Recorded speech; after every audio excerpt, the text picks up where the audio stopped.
Welcome to the What Matters podcast, wellspring of inspiration from the heartbeat of a regenerative economy. An economy that puts itself in service to life. What Matters is an emerging global initiative uniting impact creators from technologies, capital, and humanities to bridge dividing gaps and create an intentional human impact on the regenerative economy. At What Matters, we reclaim humanity as the driving force to make this impact happen.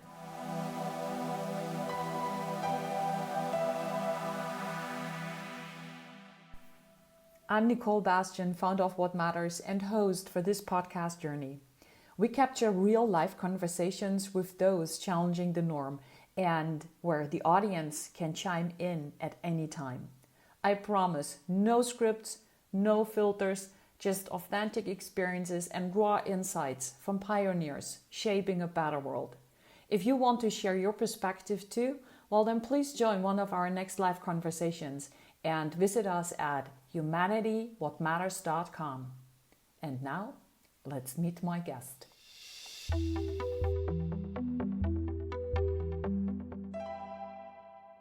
I am so much looking forward to talking to Anneen and listening to her stories and everything she has to share with us.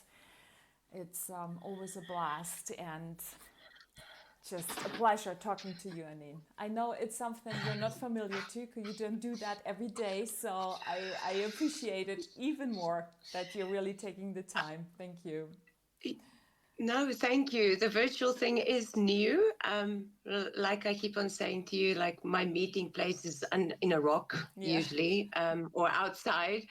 But I'm looking forward to this conversation, and I think it can only be nice to share some experiences.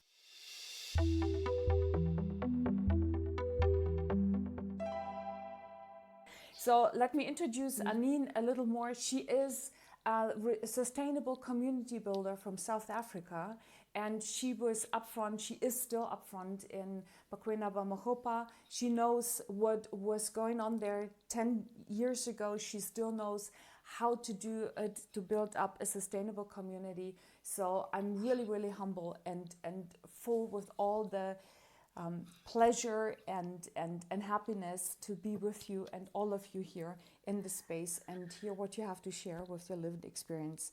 So a very warm welcome, dear Anneen, and thank you so much that you're taking the time talking to us and talking with you today.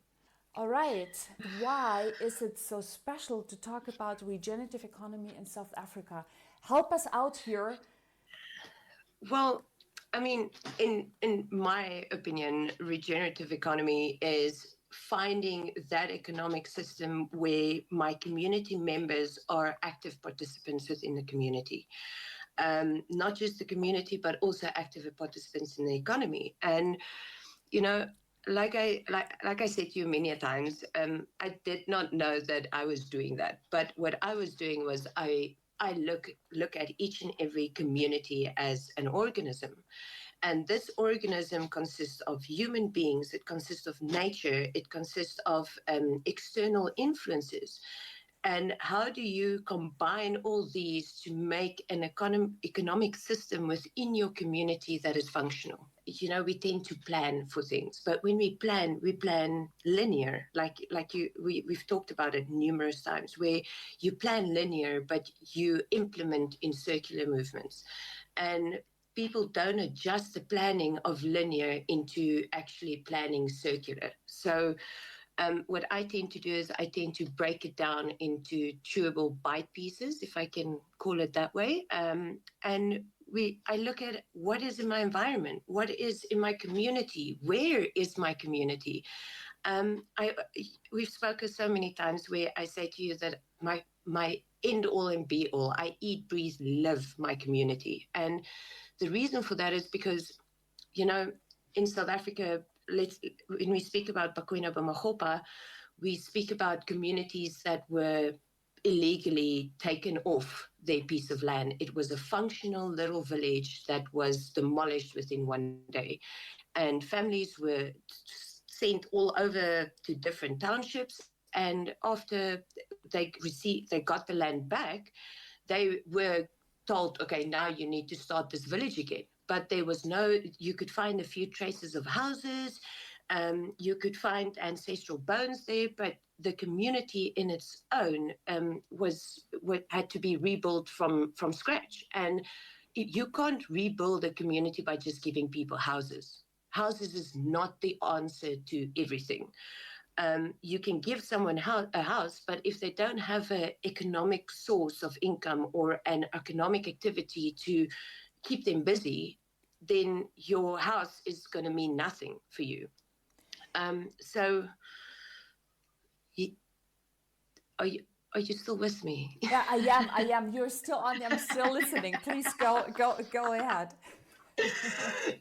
So when I looked at my community, when we spoke about it, I said to you, like when I went to Bakwena Bamagopa, for example, which was my first regenerative economic system that I created.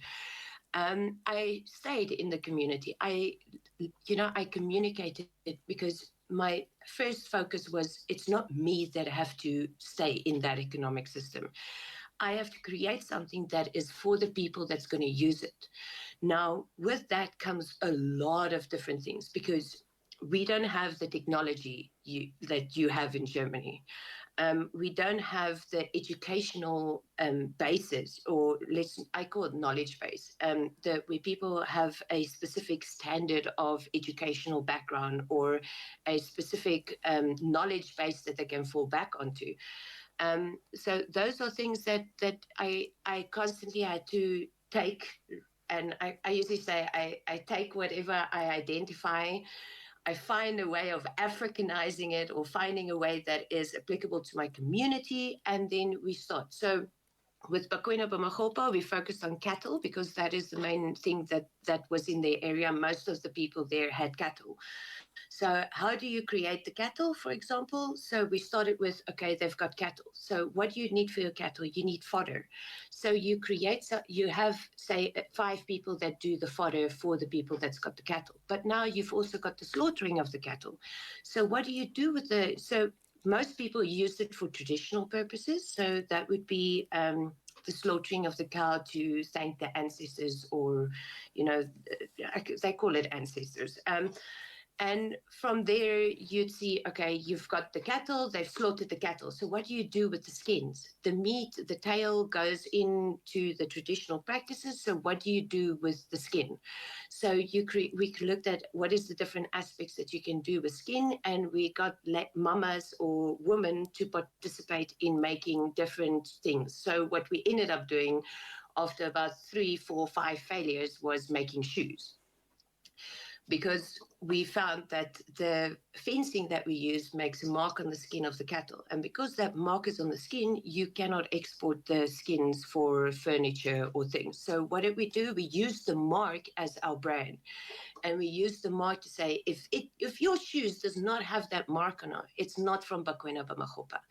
So it's not just planting a seed and expecting a tree to grow. It's understanding that under the tree, there's grass. Under the grass, there is mycelium. You've got your organisms. It's understanding each and every facet to what makes that tree grow, or what makes that organism thrive. So you actually gave a little wrap up within a few minutes what was going on in a decade of regional development in Bakwena Bamagopa. It was a community that after apartheid, sorry if I don't say it right, totally edgy, and had to find a new way to build up a community to really make a living for the people coming back to their land they owned, right? And finding ways of using resources that already had been there.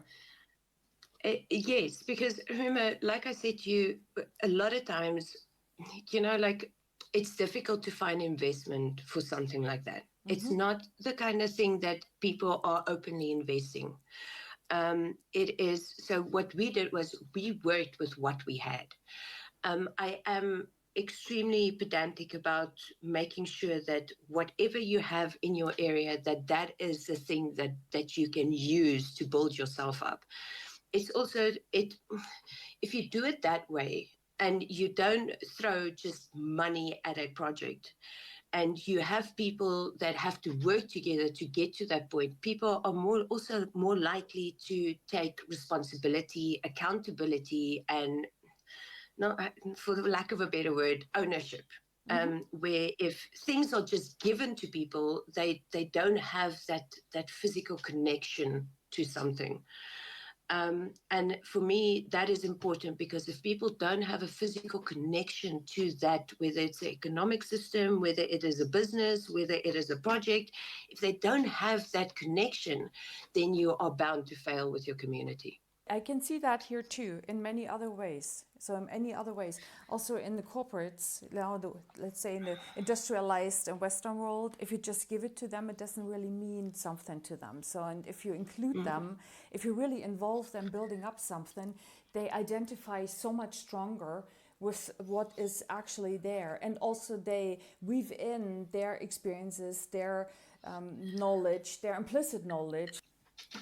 Okay, so to give you an example, a most recent one that I've been working with a lady in a town called Tweeling, and they've provided, it's a fantastic project that they've got up and going. They have the right idea, but what they never looked at the community. They never look at the community and their knowledge base. They just accept, because they understand how a smartphone works, that they will be able to catch on to technology. But if you've never been introduced to, let's say, for example, a fodder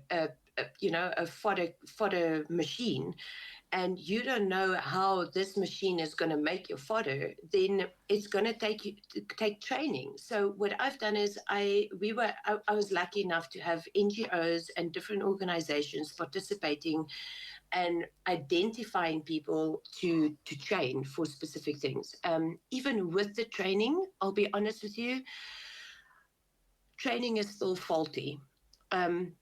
We tend to expect, we tend to have this bias, and I talk about this bias a lot, not just with you, but with my community members, where you think because you understand something or you have that knowledge that everybody else has it, or because it is so closely linked to a smartphone and you could put two and two together, that another person's going to do it.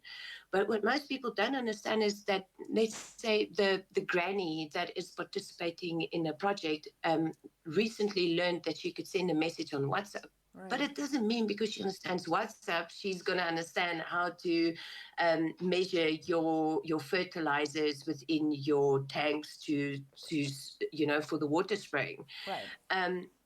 I tend to use the example with one thing that I struggled a lot was we had greenhouses, and we had to train the people to measure fertilizers into the tank so that your parts per million is correct and it doesn't burn your vegetables. The biggest problem with that was the people could not calculate. So you know that it comes to a 25,000 liter tank, and you have a basic formula, mathematical formula to calculate that. But 100% of those people, after a year of training, still could not calculate that basic, the parts per million. Mm-hmm. So for me, I tend to look at that and I say, okay, they might not be able to calculate the parts per million, but how can you move past that? So what I did with that specifically was I would go measure. And I would say to him, okay, you need to add 2 cups of your nitrogen. You need to add 3 teaspoons of this powder to add a little bit of calcium to your water, for example. And by doing that, the people were able to actually, now it's running properly and things aren't burning and vegetables aren't dying. And it was just a basic thing where, no matter how much we thought we could train people to understand it, if that is not part of your knowledge base. Now, if you look at those women that had to measure the fertilizers, for example, their education, the highest education level was grade 9, right? So that is about 3 to 4, that's like 3 years from finishing school in South Africa. And they did not have the capacity to understand the calculation. So instead of saying, oh, the project's a bust, you have to constantly look at logical and easy ways to incorporate your community, because instead of me taking that power away from the people, you have to look at how can you empower them even though they lack the knowledge. Amazing. So you basically you go with really what is there, and let's say like a low entry approach, which does not mean coming from a perspective that is like towering them, like looking down to them. It's more like trying to meet them on an eye to eye level, right? It is. I'm a firm believer that the success of any project or business is based on your community. So happy business, happy community. Happy community. If your community is happy, your business is happy, or your project is happy. And a lot of times people come with these fantastic ideas, right? It looks so good on paper. But as soon as you want to implement it, it is not practical for the people that it was intended for. Or the person that created it spent maybe 3 days in that area. So they don't understand the people. And you can't go according to statistical data and base your initiatives or the way that you implement on that what you think it should be on paper. Because what's on paper and what is in reality is worlds apart. Right. I mean, there is no difference where you look. And Anneen, you said happy community. So, what is it? How do you see that a community is happy? How do you recognize a community is happy? What are the indicators to say so? Oh, that's a difficult question. I I mean, know. um, I, you will never find a community being completely happy. You'll have 15% happy, about 30% on the fence, and the other 55% are usually naysayers until they participate. No, I usually say if you catch 15% of people that are if you catch 15% that are excited about a project, you already you've done majority of the work, because that 15% is the 15% that you're going to need to convert the 55. Right. Um, and it's also, projects in South Africa, a lot of people have had problems with the projects in South Africa where, you'd get, say, money, and the next thing, the person that is supposed to implement the project now pitches up with a new car, and all of a sudden there's no money for the project. And, community members have lost faith in the implementation of projects because of that. So I work first and foremost with the community members. I wangle myself in there.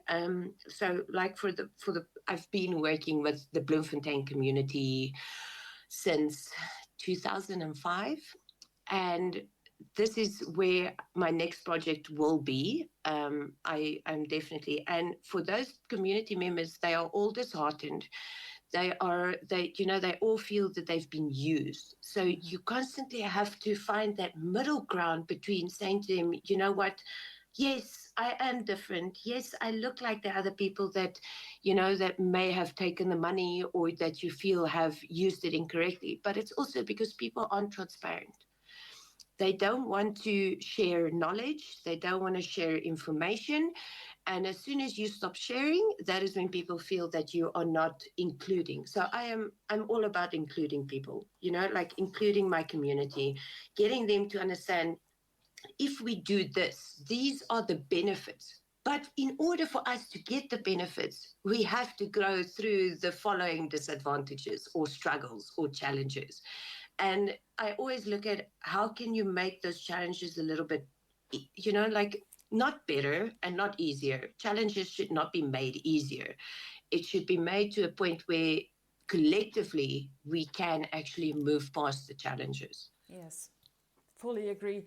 Fully agree. I mean, those challenges are also given to us to dare an evolution, right? I mean, to find a new way of communication, a new way of how can we deal here with each other, to work with each other. Otherwise, we would just repeat the same shit every day. And those obstacles and those challenges are actually putting us to a test.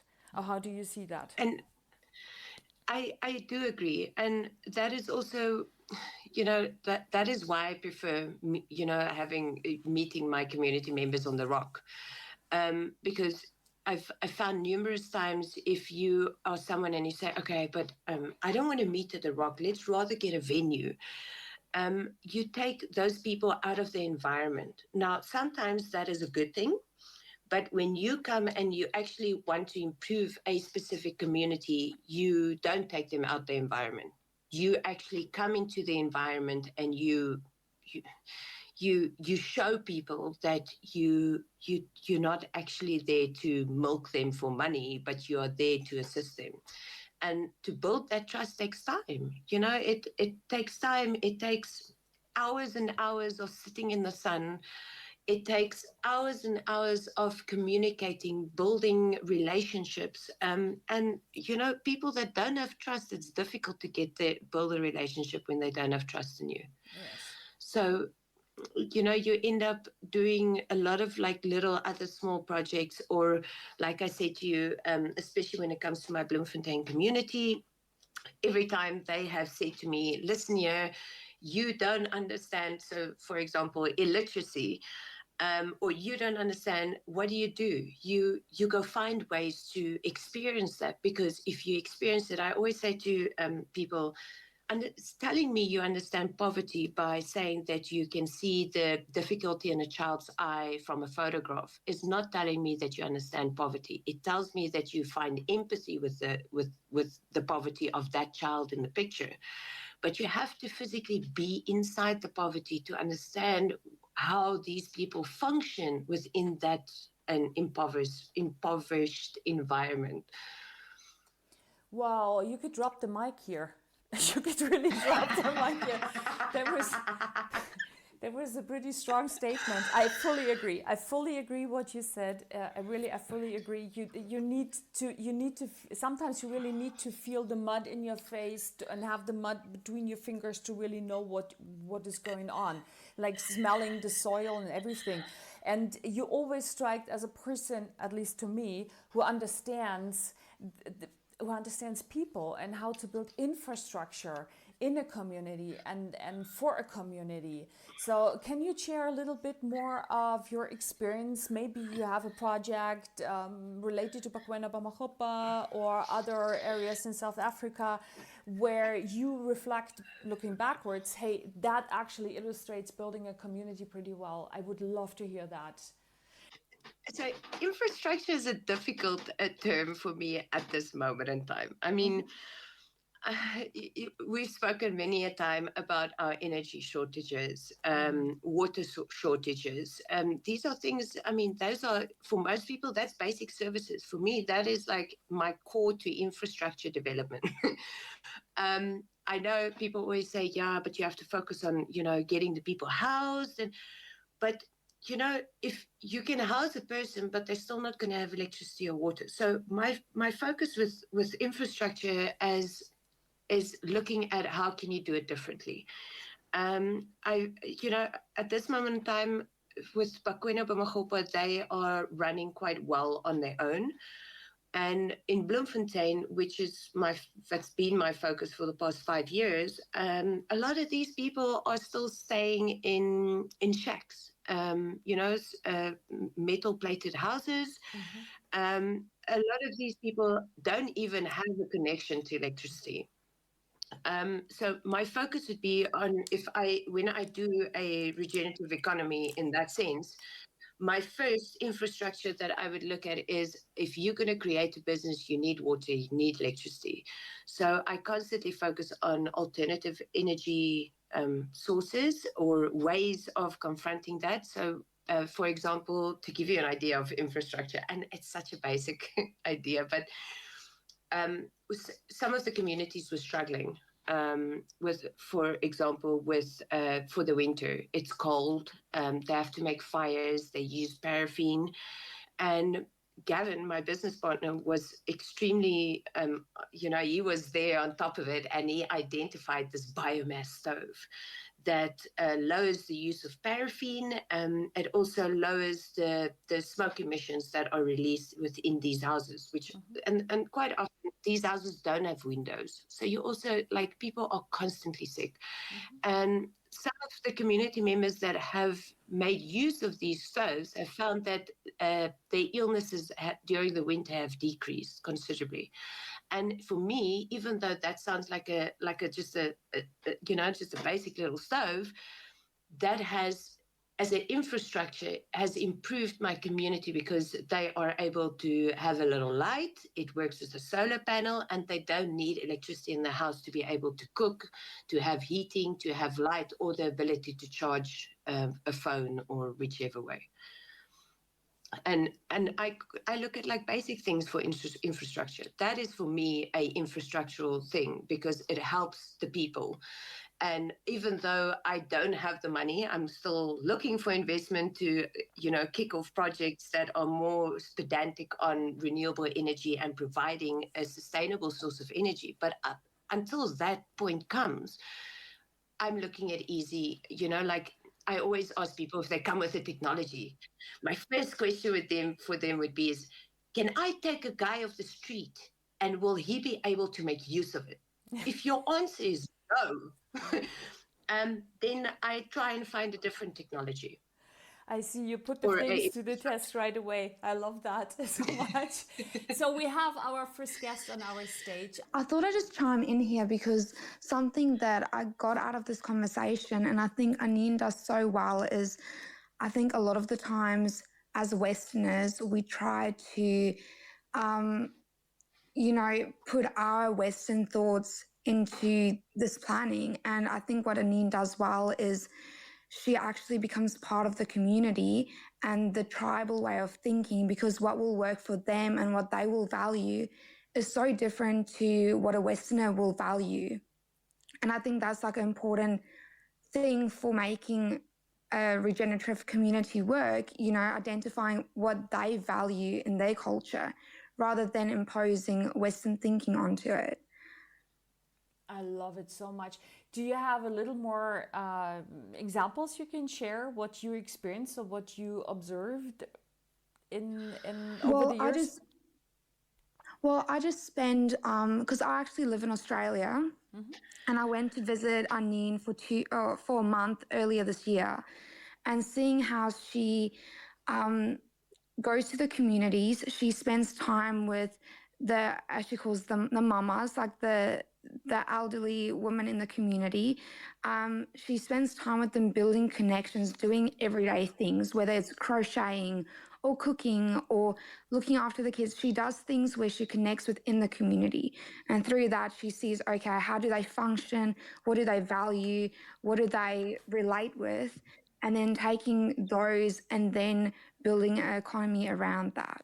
Rather than, I think as Westerners, we sit back and we value things like big houses and cars and, what sort of work do you do and things like that. So coming into that experience with those, mindsets of what we value and trying to build an economy on what we value isn't something that the community is going to look at and relate to and be like, I want to be part of that. They're only going to want to be part of something and take ownership if they relate to the values connected to it. I love that so much. Thank you so much. Anneen, that brings me also so I don't know, it kind of brings me to mutualism in a community and building up the idea of belonging and somehow shaping a community. So I don't know. So what comes to your mind when you hear that? When, we spoke about this the other day, and I was saying to you how when I work with my community, I try and avoid giving people titles, I found that a lot of time people might feel that they belong in the beginning, and then when titles are handed out type of thing, people, they feel they don't belong, or they feel. So what I tend to do, like, you can ask people that are close to me, if they ask me, so what do you do, or what is your title, or how do we describe you, I'd say, no, I'm Anneen. I don't like being given titles, because if I give myself a title, then my community is going to immediately, I mean, they already have that thing where they see me as different, or hires them, and I don't like. Whether you're a street sweeper or a minister, you are like the rest of us. And I try and communicate, and to get that mutualism going is difficult. It's difficult for people to, we tend to go, I know, like, when you start a project, you tend to say, okay, you are the 7 beneficiaries, and this person is now above you, and he is called the elder, or the beneficiary lead. And then you have your project manager, and you have your finance manager. And as soon as you give all these people titles, then some people feel lower and lesser than. Where if you say, okay, these are your roles and responsibilities, these are your roles. So you don't tell them, okay, your roles and responsibilities falls under this title. You just give the roles and responsibilities. And strangely enough, that leadership, it comes from it develops itself. When you give titles, the leadership never develops by its own. Yeah, exactly. Does that answer your question? Yeah, what you do with titles is, I can see that in corporations here too, you implement a power structure. Yeah, would you agree? And you implement a power structure by titles, and without doing that and going with responsibilities, you maintain so kind of, or you're building up an entity, so an understanding of a community, and a title would be the total other way around. Do you agree, or do you see it differently? No, I do. In a community, just if you walk into any community, there's always the power struggle. It's an inevitable thing. Mm-hmm. So the last thing you want to do as an implementer is, build on that or increase that power struggle. That is one of the biggest sources of conflict within my communities is that power struggle. And it's not until I changed it that I found that, for example, to give you an example, we started a creche, and instead, so I used that as my grounds to test my theory. And what I did was I allocated tasks, roles, and responsibilities to each and every woman that's participating within this non-profit organization that we created. And since I've done that, it has lowered the conflict within that organization. Natural leadership has developed by its own. People are, strangely enough, they work better together, because now it's not that thing where it's like, oh, you think you and it sounds petty, but it really happens where someone would say, oh, last night we were having tea, but now you're thinking you're better than me. And that creates so much chaos. So I always try and find like ways to minimize my chaos. I love that. I really, really love that. Or in other ways, you're trying to find ways how the energy of a community can unfold better. So that's how I hear it. I really love that, what you said. It is. And each community is so unique on its own. That's why I say, like, I look at each community, and I honestly see it as an organism. Because whatever you do, I can do something here and it works so well. And you would think that it's the same community 5 kilometers or 5 miles away. And you would get there and you would try the same thing, and it just doesn't work. No matter what you do, that is day and night difference. And it's not even the distance is not so great from each other. So with that also makes it difficult, because sometimes people tend to think that when they do projects and they do community projects, that they bring other people in. they are going to bring people in from this community and that community, or employ a guy that's from a completely different province talking a different language, and it doesn't work. It never works if you bring a different person into the community. That's why I tend to say to, like the ladies, I tend to say to them, I'm stuck with you guys for life. Because I can't imagine getting someone to actually do, like I can't imagine training someone and saying to him, hey, you need to go be now. I'm going to literally have to take that person for years with me every single time and get them to build that relationship. It's not just about, and I can't even emphasize how much I've noticed that communities are so different. I want to go back to that because I really, really like your beautiful mind on communities, and give us a little more insight in your beautiful mind, or of your beautiful mind, reading the landscape of a community. So how is it for you when you go into a new community? What is it that you're looking for that helps you to really go into? There's always different. I mean, you do see patterns, that I figured already. What do I look at? I know, and I think people that know me are going to laugh at this, but I look at everything. I look at the nature. I look at the plants that people grow in their backyards. I look at what do they eat. I look at what cultural practices and activities do they do. I look at what do they wear? I look at, like how they react. I go as far as like listening to the music that they listen to.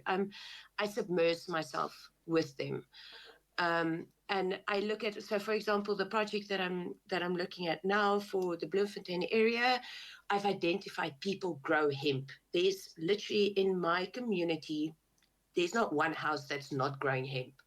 So wouldn't that be a viable option to consider to start a project, or have that as an anchor to a project where I can start looking at regenerative economies? Because the people understand the growing, they understand the harvesting, they understand how to make the textiles. And what I do from there is I start looking at what can I bring to that project to build it into an economic system. So being a planner, I look at it in the same principle as what someone would look at when they design a mall. When they design a mall, that you need the anchor, but the anchor is not just going to be your end all and be all. You need other shops to draw people to the center or to the mall, and that is in essence how I look at. I look at everything. I had a gentleman that wouldn't cut my grass because he thought that I was crazy because I spoke to the bees. And it's not that I spoke to the bees. I just paid attention to the bees actually, making their hive in the ground, rather than making it where I was always taught that the hive is, it's in a tree or it's under a rock. And this little bee stays by itself in the ground. And I use that as an initiative to understand better how to create within my ecosystem. I love that. So if I understood right, you're looking what's already there, and then you're connecting the dots, or you're weaving gaps you think that would be interesting to bring together in order to make a progress. So that's exactly, that's the way I understood. I hope I did understand right. So how do you see, how do you identify gaps? I mean, I know some people have it and others not. You seem to be a person who just has it, but help us out here. Help me out, please. Well, it differs from case to case. Identifying gaps. I mean, there's gaps where there's going to be gaps. So for me, like the knowledge base, that is, I always know that there's some form or the other, there's going to be a gap. Training is always a gap because the training is not adjusted to the people. So even when you do get a facilitator, they are too educated, so they don't dumb it down. And you end up, most people walking away there saying, I don't know, my head hurts. I don't know what this woman was saying. And then, and then how I identify gaps is by being in the community. You're not going to identify the gaps if you are not there, if you are not part of the people, if you are not observing. There are many times where I have gone and sat under a tree and just observed the community, day in, day out, to understand, because you will always be able to identify gaps from an outside perspective. But those gaps that you identify being from an outside are never actually the gaps that the people that you need to fill in order to get that community up and going. Drop the mic again. I mean, second time today. Oh, come on, you're just flattering me. No. It's a real strong statement. I mean, that is, and I say it from a very posh perspective and a privileged perspective and Western perspective. I think that is why developing aid failed. We look from the outside, we're saying, oh, from our perspective, those people need this and that in order to make it. And then you go there and then you realize, no, they don't. They function pretty well. There's a very interesting example that I usually use in my communities, where a gentleman, he was sitting in, let's call it whatever country, a developed country, and he was looking online and he saw that all these women, they didn't have toilets. So what the gentleman did, which, I mean, his intention, and that's why I always say, like, even when your intention is great, if you didn't do your research, your intention, a good tool then ends up being a bad thing. So he sent these toilets to this community, a whole entire container filled with toilets. And after a year and a half, when he arrived in the community, he found that the people didn't even open the container. So when he started asking, but like, why didn't you make use? I sent you these because this is what you needed. And the people immediately replied to him, in our culture, we are not allowed to use plastic toilets. In our culture, we are not allowed to say, like, these women have been raised that, a hole in the ground is the perfect way for them, which not all Western countries agree with. But that is what works for them. So now this container with toilets is just sitting there.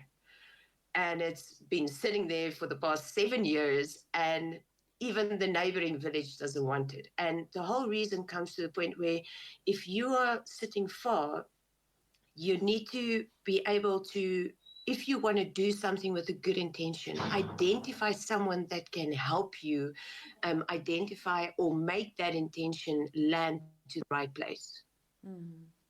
Wonderful. It's really beautiful. Let's go back to some real projects. At the beginning, you were talking about the cattle project, and of course, I am curious. As you know, we had, I don't know how many conversations, you and me, and I always go for the details. I love to learn more and everything.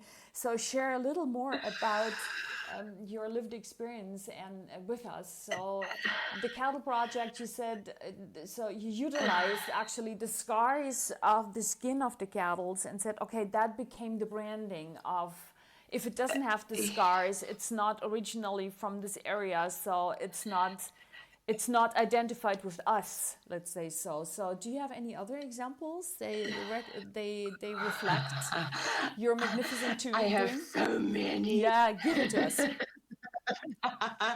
Okay.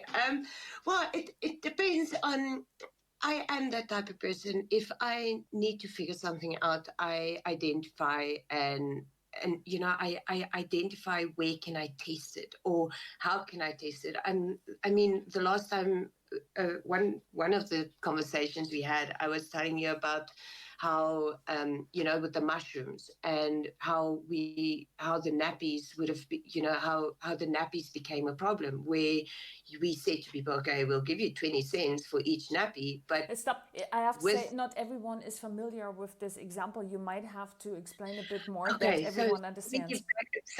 So I've been very interested for a couple of years on the mushrooms that disintegrate plastics. I see that as a viable project that I can incorporate in some of my communities where there is absolutely no solid waste management.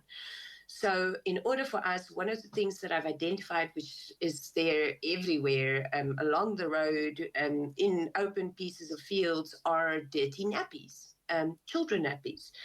And what I started looking at was, how can you take that nappy, or how can you get community members not to dump the nappy, but to rather bring the nappy to us, so that we can, run our little experiments, etc. So what we said was, okay, if you bring us your dirty or used nappy, we will provide you with 20 cents for each and every dirty nappy. The ripple effect of that was people started breaking into the mothers' houses in order to steal the nappies to get that money. Now, as even for me being on the ground, that was in my wildest dreams. I would have never thought that would happen, but it did. So we had to adjust. Like I always say to people, yes, we are going to do this, but it's going to have to adjust. I can't tell you exactly how the adjustment is going to have to be right now, but once we are up and going, there's constantly that need for adjustment. So we had to adjust that to providing a clean nappy for a dirty nappy, just to lower the crime rate of that area again. So we've done various things, we've done so many. I can't even think of one specifically right now. I'm hitting a blank. No, that is fine. I mean, it brings me also to how to create an impact on something. I mean, the example of the mushrooms growing on nappies in order to create a new product that you could use then as, I don't know, like a new super fake leather or something. Sorry if I don't have the right vocabulary and terminology here. And then realizing that those nappies became actually the focus of crime, because some people could make money out of it and then utilize it and change the project. This is something you do not plan in an office. I mean, you have an idea, making a project, creating a project, and then you realize, well, it doesn't really work out. So it's like you go with the flow in that. That brings me to another thing. Are you satisfied with the impact you're doing, or is there still something you wish for? I don't think I'll ever be satisfied.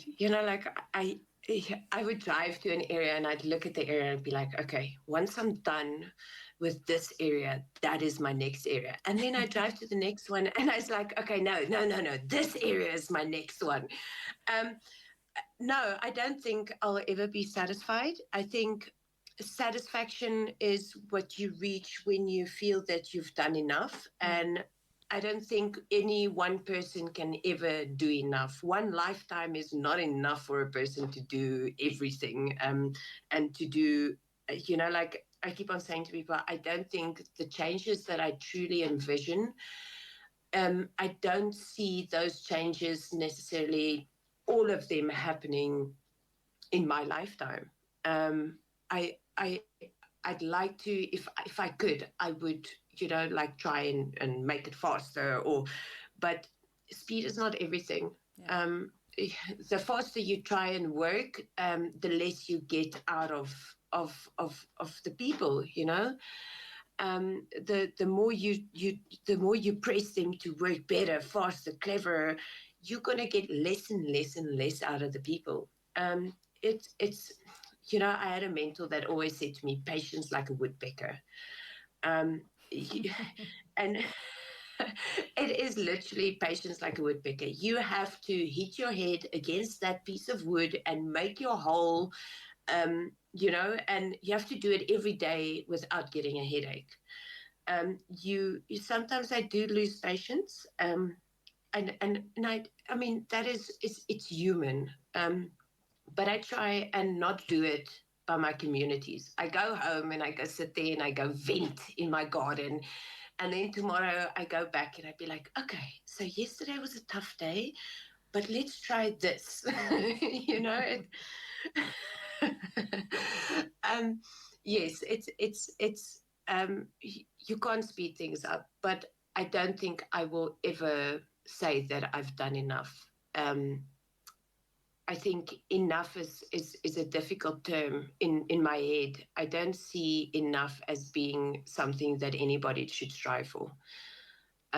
People should strive to do the best as what you can with the stuff that you have, or the tools that you have, and the environment that you're in, and you focus on that and you work with that what you have, and you don't go around like constantly saying, well, we can't do this because we don't have somebody giving us 1 million rand. You have to look at creative ways and say, okay, fine, we don't have the 1 million rand, but how can we as a community maybe, gather bottles and make tables from it, if that is something that we have a need for? Or, like find ways that we can use resources that is there, rather than, waiting for someone to give us money so we can just buy the resources. I love that so much. I joined a conference yesterday about investments and impact investment. And from, again, a Western perspective, the idea is you want to start a business or you want to scale in a business. At some point, you do need money to do that. And listening to your experiences and what you share with us today and what you've been sharing, it shows me there is already a lot. What you have to do is opening or widening your perspective and getting out of this tunnel view, so kind of. And maybe, I don't know, I'm really curious what you have to say. Maybe it is because some communities are not spoiled with money, and they will not get the attention of big funds and big investors. And in order to make it, they have to become creative. So they have to deal with what's there and have to go with what's there. I mean, of course, the Western world has a nice term for that, which is a fluctuation. But I don't know. How do you see that from the perspective of a practitioner? Well, I mean, that is a very good question. Wow. How do I see it? I see it as that what is in front of me. Can I just in that term, it's such a difficult question to answer. It's you deal with what is in front of you. I've learned over the years that if I had to constantly go around and I have to go dig, none of my communities would do anything. So what I do is I look for organizations or NGOs that are already participating in the area, or, we would have events, or, for us to have established the NPO and the creche. We had different, the women, or a lot of the women came together, and they had like little shops that they would set up on the street and sell biscuits and, little things for the people to buy. We had events where we invited people to come and listen to music and, come buy maybe a snack, or we'd have some of the women that would crochet some dresses and shirts, and they would sell it there. And in that way, we were able to establish the creche. So it's about what do you have in front of you and how can you make that work? And then the next thing would then be to go look for investment. But it's not always that easy, like people don't always. It's difficult for people to understand that this is not just a project that's going to generate a return, but this is a project that is generating hope, it's generating faith, it's generating belonging for a whole entire community. And to it's difficult because people don't have that passion. People don't have that empathy towards communities, especially if they can't relate to these communities. Like I said, if you can't relate to poverty, or if you have not experienced it firsthand, it's difficult to get people to understand what you mean by poverty. Absolutely. Anneen, thank you so much for sharing your lived experience. Again, I know you're the one who loves to have the mud in your face and being in a community and not being in front of this microphone. And I really, I cannot say how thankful I am that I could talk you into that, being live with me and sharing that. Thank you so much. No, And thank you. Yeah, no, it was really a pleasure. No, you've really put me out of my comfort zone, and thank you for that. It was an experience and a half. Maybe next time we can meet literally at the Rock. I would love that.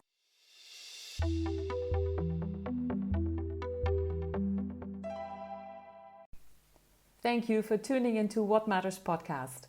I hope you enjoyed this episode as much as I did. If you want to stay connected and take an active part, please follow me and What Matters Initiative on LinkedIn for invitations. And we'd appreciate your support by liking, sharing, and visiting us at humanitywhatmatters.com. So stay tuned and be human. Bye-bye.